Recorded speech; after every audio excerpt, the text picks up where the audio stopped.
one way to think about it is AI is a new employee. What would you do if you had a new employee? Well, the employee would have a boss. Well, we'd make sure the employee knows what it's doing, right? We're making sure that we're checking the new employee's work, right? Things like that.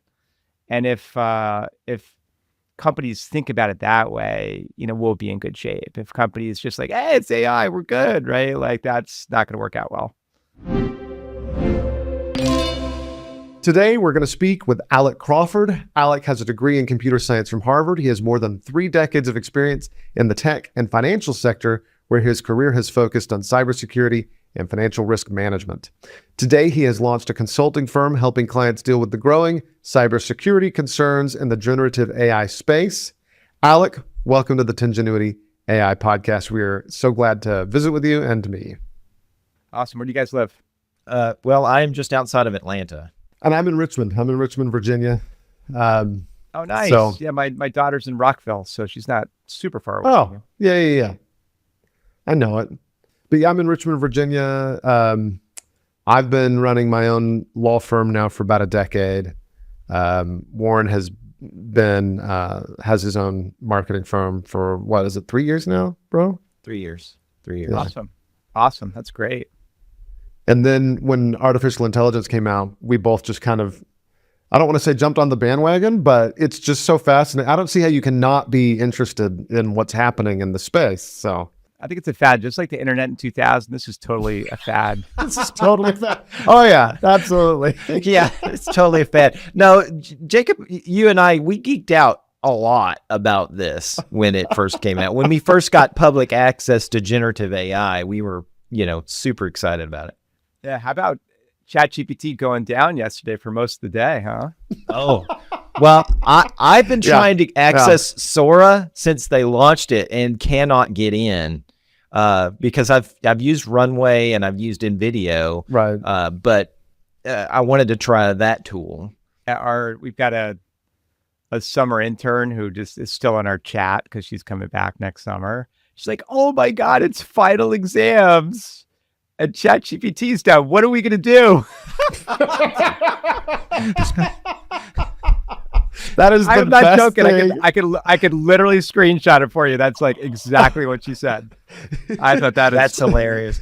Yeah. Well, I'll share a story with my son, my youngest son, when ChatGPT first came out, and he was writing a paper, and he was close to he couldn't get the conclusion. He didn't feel the conclusion was very well. And he'd spent like 3 hours writing this paper. And I'm like, well, let's just use ChatGPT to finish that conclusion for you. And he's like, no, Dad, that's cheating. They'll get me for AI, blah, blah, blah at my school. And I'm like, let's feed it what you've written and tell it to write in your style, really explain and walk through it. And then it'll write you a nice conclusion that won't be AI. And then we can edit it because you don't let things go. You edit after that. And he was like, okay. And in 5 minutes, he'd been fretting over it for about an hour. In 5 minutes, we were done. And I could go ask him now. And it's been a year since that happened. You didn't get in trouble. Yeah. No. Yeah. So actually, it's funny. I don't know where it came up, but we talked a little bit about, regulating AI. And I'm literally putting the finishing touches on how many pages is it? 39-page white paper about how to regulate AI, which I'm sending over to the Office of the Controller of the Currency tomorrow. So that was one of our questions for you is what, so I'm a lawyer and I've seen some copyright issues already when it comes to things like Midjourney, images, video. And I've been putting some time and research into what would regulatory frameworks around it be. So what do you have? What are you thinking? Yeah, so I think, you got to start with principles based, right? Because if you're regulating banks, as an example, you got banks that literally have 3 employees and, like, what are they doing with AI? Not a whole lot. And then you got JP Morgan, which, publicly has stated that they've literally hired 2,000 AI developers, right? So totally different, right?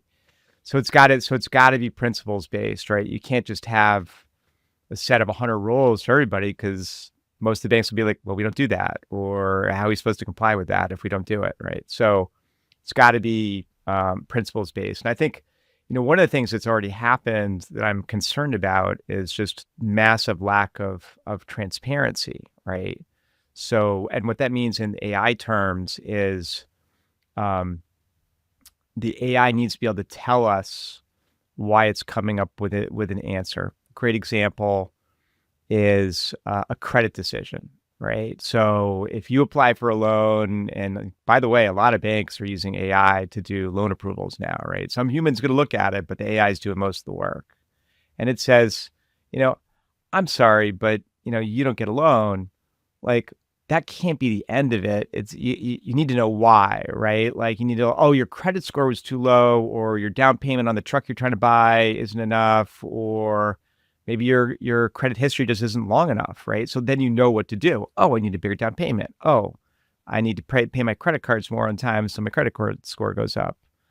Oh, I just need to wait 6 months for my credit history to be long enough, right? Like, otherwise you have no idea. And this is something that up until now, most banks have totally ignored. And they're just like, oh, we're just doing this in secret. No one's going to know, right? Like, guess what? Like Right. that is over, right? The regulators are starting to really pay attention. And a lot of it's been out of the public eye. I mean, the regulators, my understanding is that bank regulators have literally set out hundreds of, multi-page, hundreds of questions on a questionnaire about AI that all these banks have to fill out, right? And that's just the shot across the bow in terms of like, what are the banks doing? What do the regulators need to do about it? How are they going to come up with policies?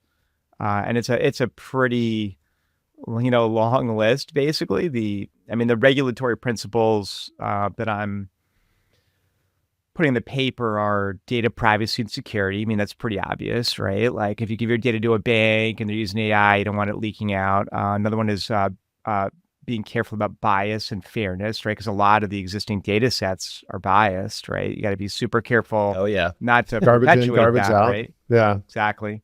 Then we talked about transparency, and there's also explainability. So how does the model work, and can it tell you or the consumer why it came up with an answer? And then there's obviously compliance with existing regulations, which a lot of people kind of forget about, right? But it's like, guess what? You still need your customer and all these other, safety rules and things like that.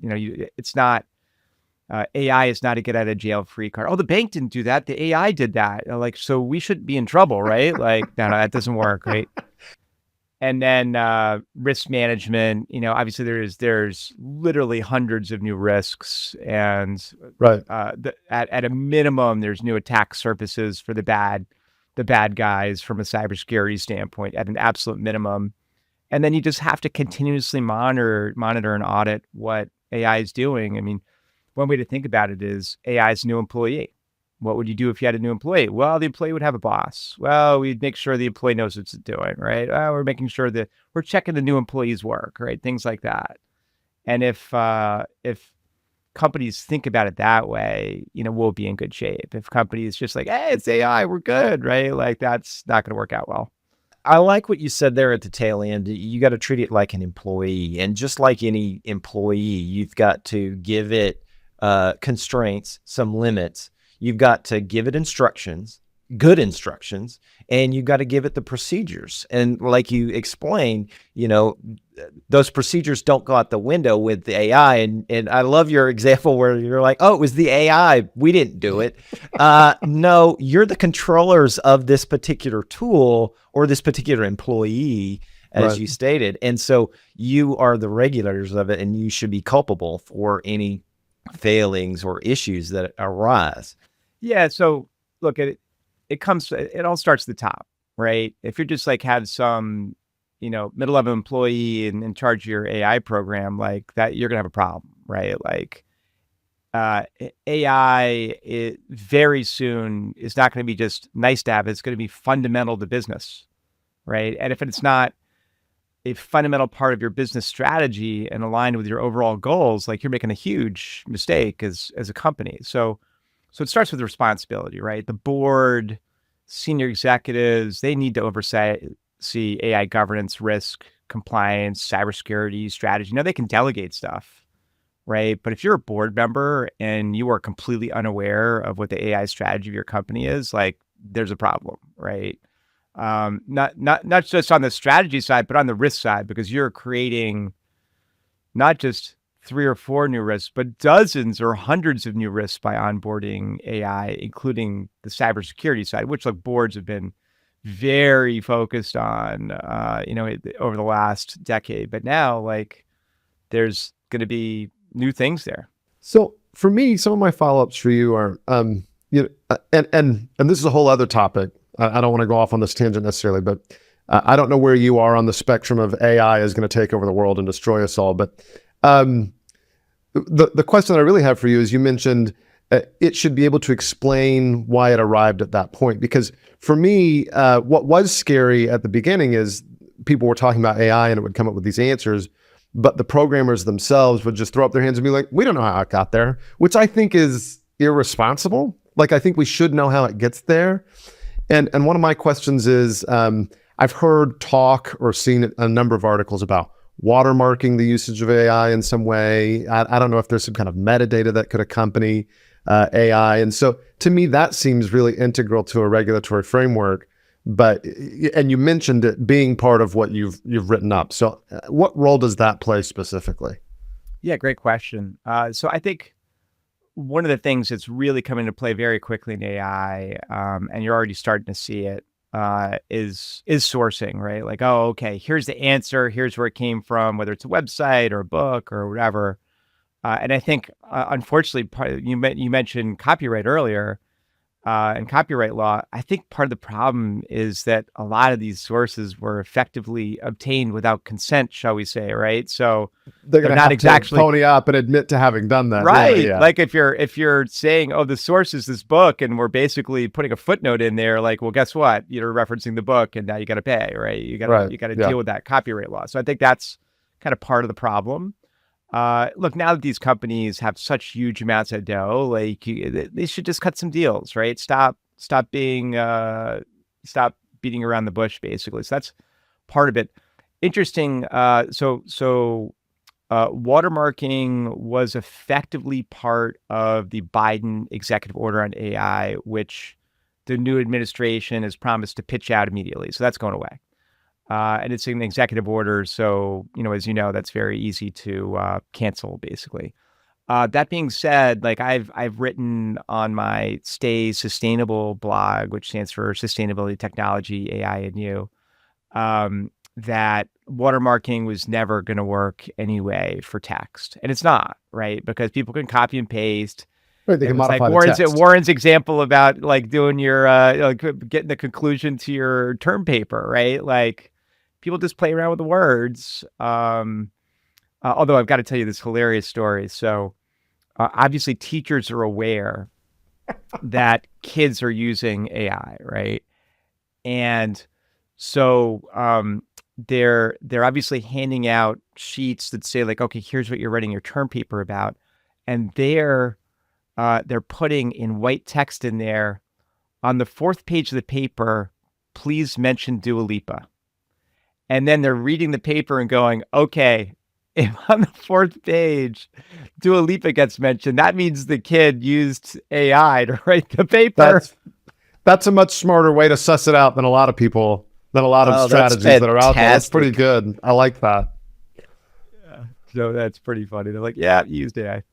So the other obvious thing is like, and this goes back to the copyright thing a little bit, is just resources need to be allocated, right? Like based on use of AI, you get, whether you're a company or a base model creator, you got to allocate sufficient resources to things like risk management, or is preventing AI from taking over the world. And are we got to pay for copyrighted material, all that kind of stuff. And that's just not happening right now. And what we saw last year was big companies, the CEOs going to the CTOs going, get me some Gen AI. I don't care what it is. I just need it now because my board and I need to slap it on marketing material and raise $100 million. I need Gen AI now, right? Just do it, right? And now what's happening is we're rewinding that a little bit with people like, I'm not sure there's a great ROI on that. Like, okay, let's be more thoughtful about what we're using AI for, number one.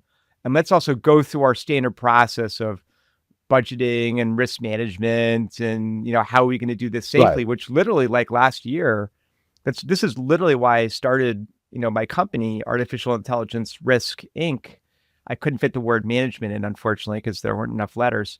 But it was because I was watching these giant companies onboard AI with like no guardrails, right? It was just insane, right? Like, data leaking out and not safe for work topics and, God knows what else they're doing. And only now are they going back and like, yeah, maybe we should fix some of that before we really get in trouble, right? So I agree completely. And that to me is a great segue to one of the other questions that popped up from you earlier was you mentioned, and of course, so you have your consultant, your company, artificial intelligence risk, really cool work, what you're doing.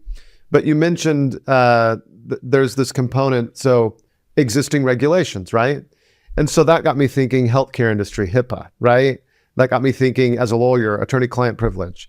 So these are things that maybe you're telling me that companies haven't really thought this through before they implemented some of this stuff, because that's nuts to me if you're a bank that you wouldn't have thought about some of that pre-implementation. But go ahead, Warren. Yeah. What I'd say is that not so much banks, right? They're actually pretty careful. Not so much healthcare.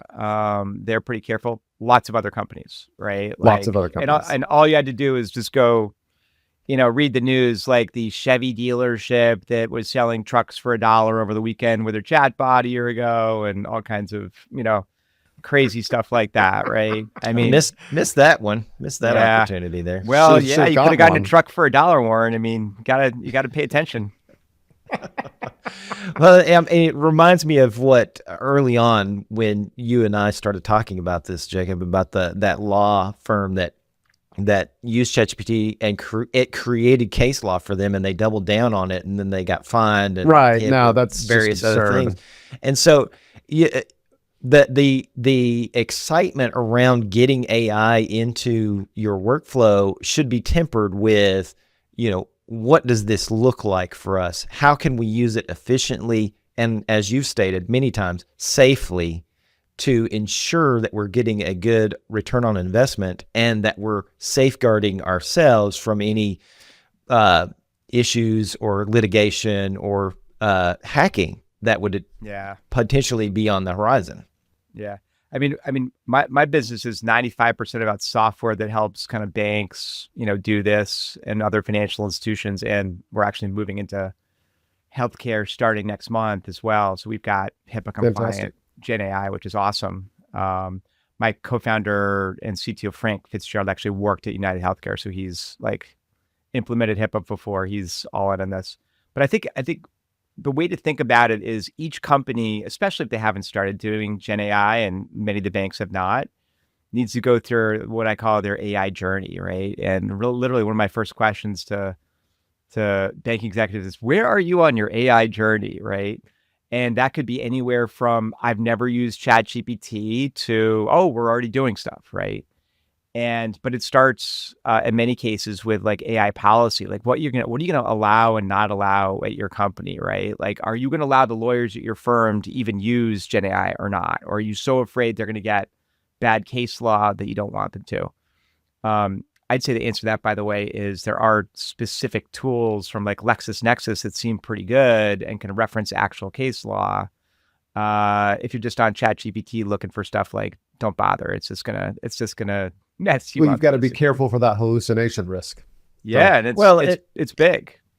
And that's why, Jacob, you and I have always stated when we've talked about this and when we talk to individuals about this, is that human component. As an expert in your field, you must go and vet this content. You cannot just let it slide. And there's every time I talk to AI to anyone, whether it's real estate professionals, marketers, healthcare people, it's you are experts in your field. You understand what the results should be, and you need to make sure that content fits those parameters. You nailed it, because even when I was back as a Wall Street, research analyst with a whole bunch of other analysts reporting to me, like what I would say is, before you run an analysis, write down on a piece of paper what you think the answer is, or a range of answers. And if the answer is kind of in that zone, you're good, right? If the answer is outside of that zone, figure out why. Did you do it wrong? Or is this a surprising result for a different reason? And the reason I say write it down is it's very easy to look at an answer and go, oh, okay, right? Like, as opposed to, whoa, I wrote down a range of 1 to 10 and it came back 100, right? Like, did I mess up the math? Is the data I'm using wrong? Or is this a super surprising result that I need to dive into and figure out what's going on? And that's just something that a lot of people don't do because they're like, oh, the computer told me it was 100. That must be right. Right. Which is not the way to approach AI at Right. all. Oh, That's definitely mind not. blowing to me. It's like, so you're just going to trust the answer. And I think that's part of the problem that we have with the whole thing about misinformation and disinformation going on in the world in general, is people are too ready to accept whatever anyone says as truth and veracity. Yeah, no, absolutely. Well, I think that's where kind of the procedural part of adopting AI becomes important because you need to have owners of different things checking who are testing results and making sure they work and doing evaluations. Is this right 99% of the time or 78% of the time? In which case, if that's a mission critical product, you just don't roll it out. Like that's something that Cassie Kozyrkov, who used to run this area at Google, talked a ton about. She's like, okay, machine learning, AI, you get it up, you run it, things like that. You have to be willing to shut it down if it doesn't work, right? And that's something that a lot of companies are not used to. They're like, oh my God, we just spent $1 million on this. We're gonna use it regardless, right? Like if it's right 70% of the time, turn it off, right? So we have begun to implement usage of AI in my law firm, and I can always tell when I have a staff member who's not used to using it. I can always tell when they're not thinking, right? Because that is one of the key components to usage of AI is that thinking is still very much required, right? Like it can't be just a matter of, well, the computer told me this is the answer. Another area that I've found that it's been very effective is actually as a training tool, because I'd read some studies, and Warren and I looked at this. There were some studies early on that a new like customer service assistant with an AI trainer tool could increase their percentage of correct answers very rapidly, whereas an experienced agent didn't need the tool, right? They weren't benefited at all by the AI.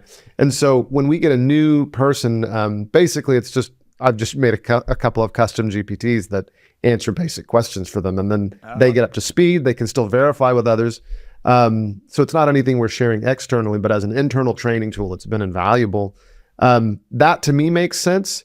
But again, I can always tell when somebody's using it wrong because they're not going through the process to, like you said, write out an answer first and say, okay, I'm comparing results. Does this even make sense?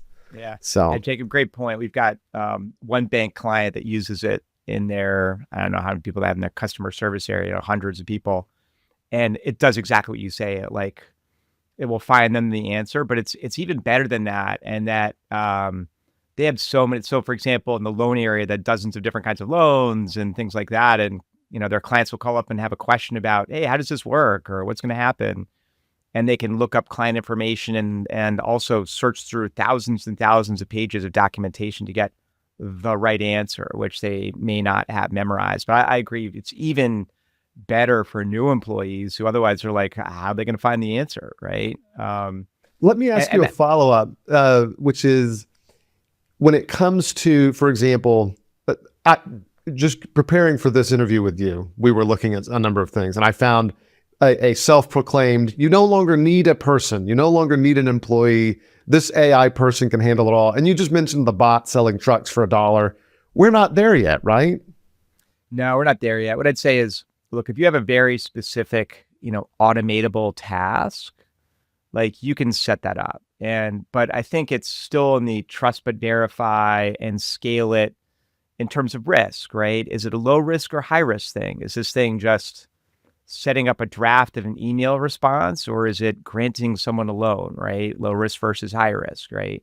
And then decide, how much of a human in the loop you need, right? Like even today, I would say we don't want to automate emails from Gen AI, right? I think you want a human to look at it and go, yeah, that looks fine, and then click send. I think that's fine, right?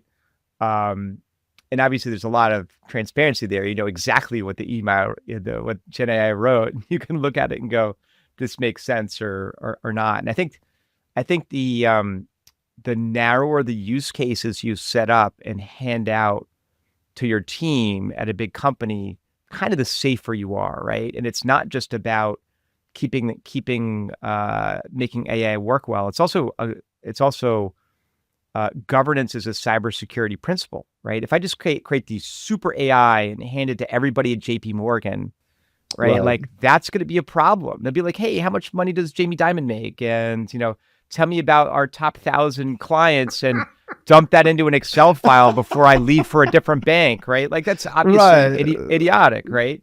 So, but I think best practices now is even narrower than that. So it's like, okay, someone in the customer service center, they did get access to 5 AI tools, right? This one's going to record and transcribe and summarize your calls. This other one's going to look up client info. The other one's going to answer frequently asked questions and a couple others, and you're done, right? What else do they really need, right? Whereas the CFO is going to have access to stuff to do with books and records of the firm and, 10Ks and 10Qs and things like that. The call center people don't need that, and vice versa, right? Yeah, so that's the point. Set up narrow use cases, and that's really going to benefit everyone from a governance and security standpoint, not just helping them imagine what they can do with it. So you mentioned there a number of use cases. So one of the questions that I wanted to ask you is, what do you think are the key use cases? I think you kind of just you went over several of them.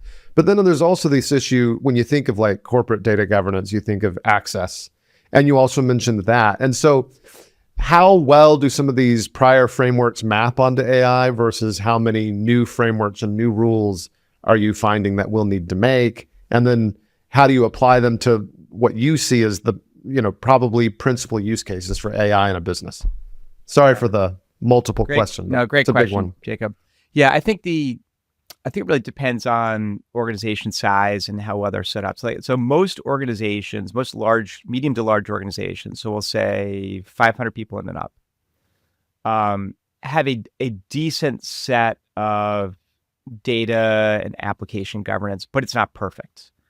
And one of the ways that it continues to operate in a feasible manner is if I've got access to 1 million files, and some of them I probably shouldn't have access to, I'm probably not going to find those. Like I'm not going and searching the corporate network for the errant spreadsheet that happens to have my boss's pay in it.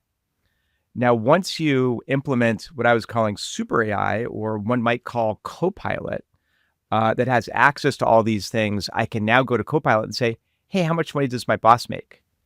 And it may give you the correct answer because that Excel sheet got dropped in the wrong folder, or maybe I used to work in a different department and I'm permissioned for that folder and they forgot to turn it off or whatever.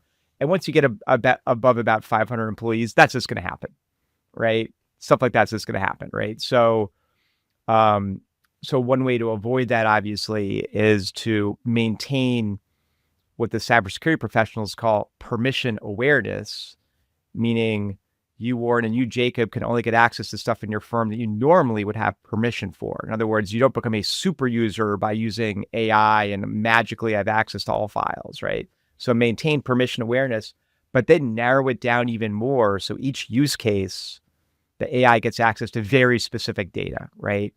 This file folder, this database, whatever it is.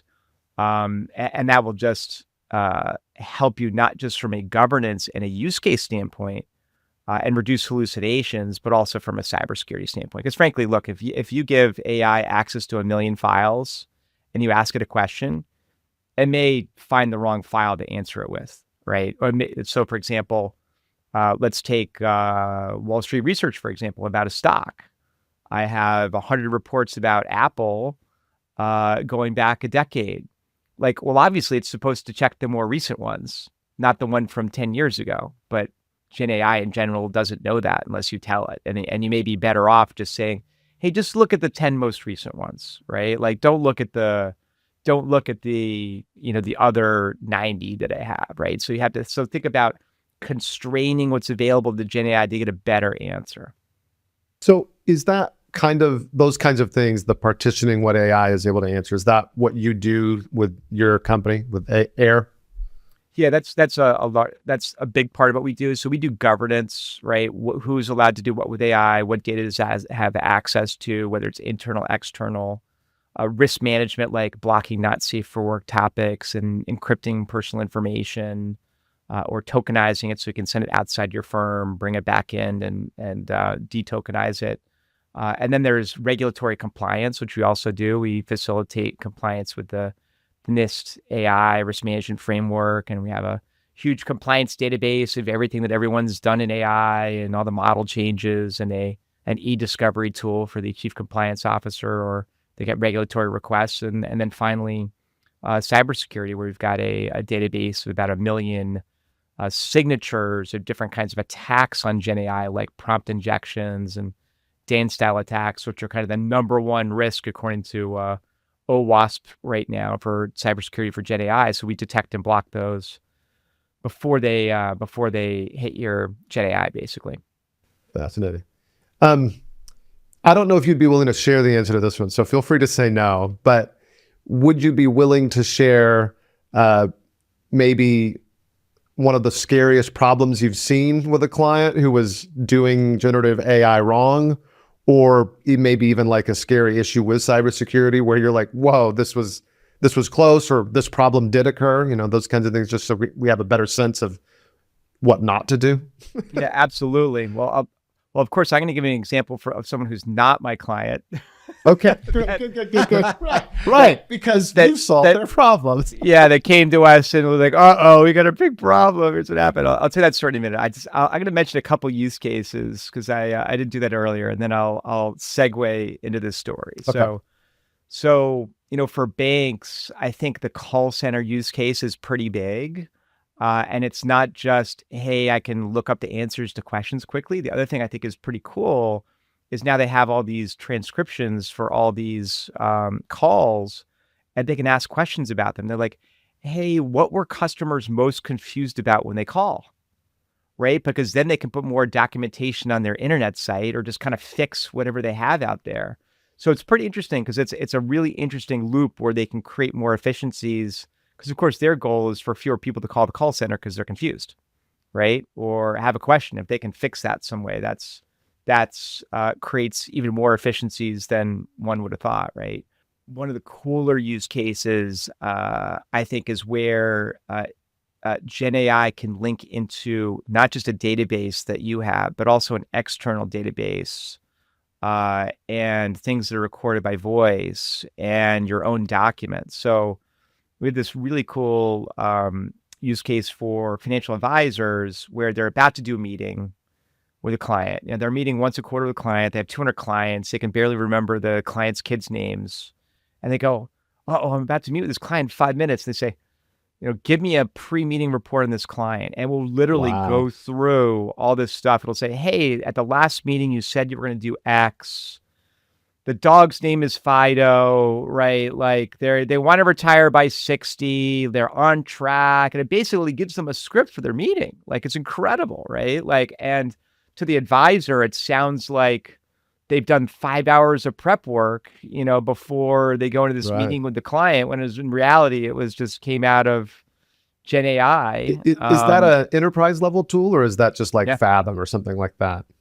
No, it's an enterprise level tool because it does have to get access to everything: the portfolios, the CRM, the financial advisors, all notes, things like that. That's just something that we make available to our That's wealth amazing. management clients. That's incredible. So super cool. So onto the story. So there's a retailer who shall remain nameless, who spent a lot of money and a lot of time onboarding ChatGPT, right? Or not ChatGPT, but Copilot, right? And they shut it down within 7 hours because an employee said, how much money does the management team make? And literally got like the bonus structure for the entire management team and reposted it somewhere. So the firm lawyers were like, yeah, we're just going to turn that off and never turn it back on. So that's obviously a governance issue, right? Yeah. That file should not have been available to that person.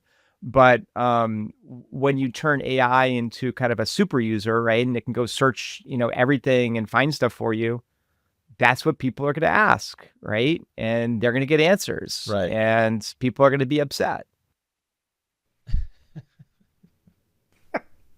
That's amazing. That's awesome. Yeah. Yeah.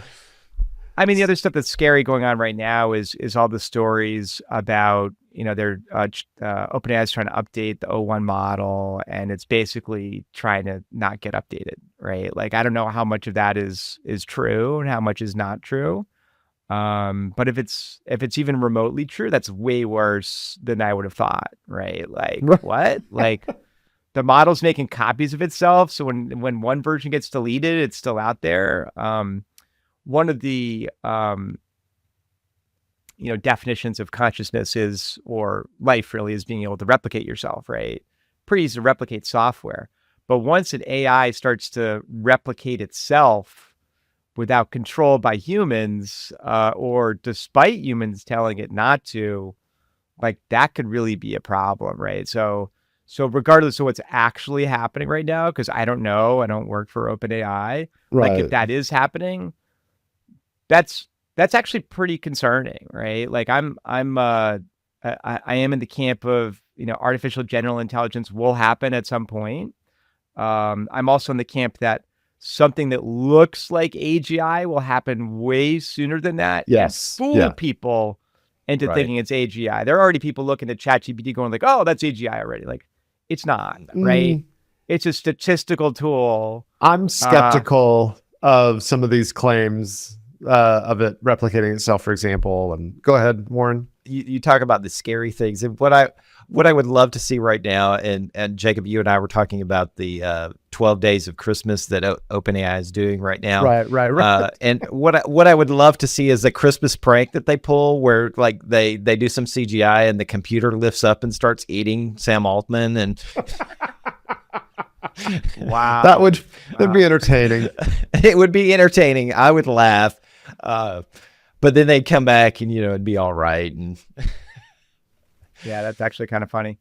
Yeah, I think to get true AGI, we're going to need quantum computing. Like, a lot of, a lot of recent studies have said, look, consciousness in the human brain is an artifact of quantum entanglement and quantum tunneling and things like that, which, look, I'm not an expert in that, but that sounds, sure, okay, great.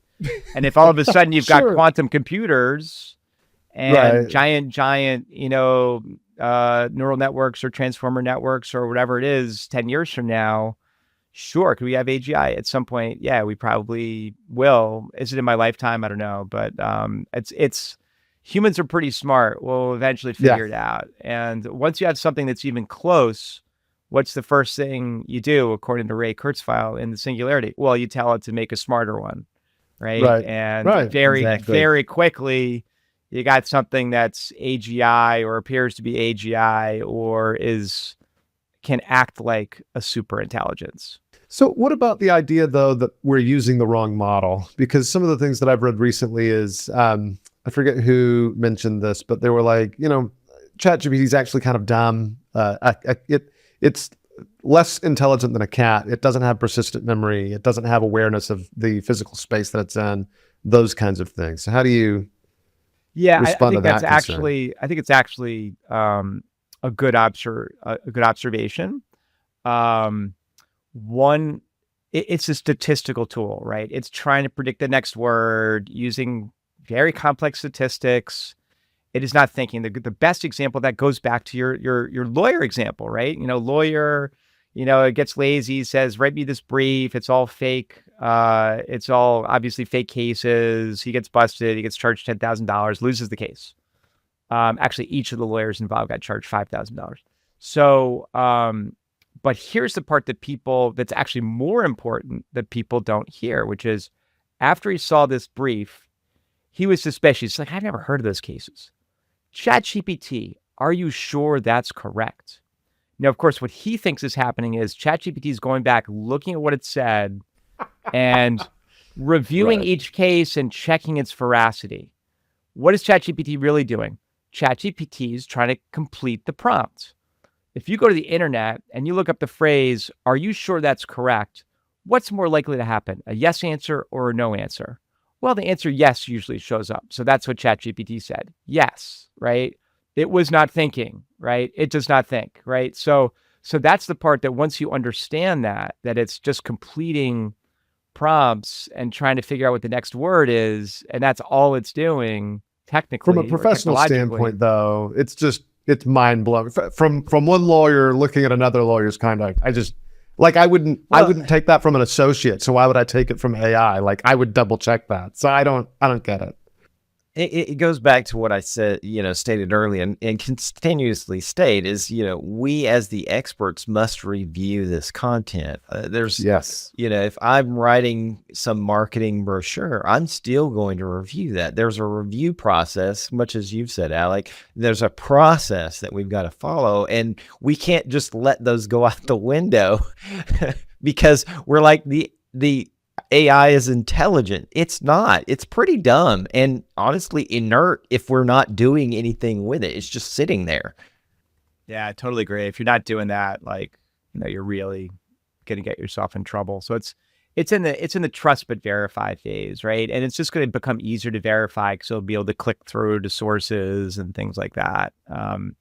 I think the amazing thing that is going to happen pretty soon, and we're working pretty hard at this at AI Risk, is really setting up these autonomous AI agents. So that's kind of what you were referring to before, where they can go out and do a job completely for you. And I think the reason that hasn't happened yet is money's involved, right? Like, I could set up an AI agent, next week that will go buy me a plane ticket, right? I'll say, give it my login credentials to Expedia, which has my credit card number in there, and say, hey, AI, go find me a plane ticket to London, no more than $600 the last week of January. And it'll come back and give me options, and I'll say, okay, go buy that one, right? And then it will literally go to Expedia and buy it, right? So I think that's going to be, and that's just one kind of minor case, obviously, of an autonomous agent where you actually get it to go do things that normally you would ask a person to do. And within the next year, you're going to see a zillion of those. And some of them will work great and some of them will not. And if you use any large companies, you'll be required to sign your life away before you're allowed to use them, right? Hey, if it goes wrong, it's on you, right? But over time, they'll get better and better to the point where they're going to be amazing, right? And super helpful. I have a question for you. And this, Jacob and I have talked about this quite a bit. Where are you on the spectrum of liking or disliking AI? Are you an optimist or a pessimist when it comes to AI in the future and the human race? I'd say I'm an optimist, but that's conditioned on lots and lots of risk management and regulation, right? Which will happen in the US, right? And will happen in Europe. Maybe not everywhere, but a lot of places. But what about other countries that are doing this that really don't care about that, right? And if something gets loose, let's say not in the US, what's to say it doesn't make its way over here and do crazy stuff, right?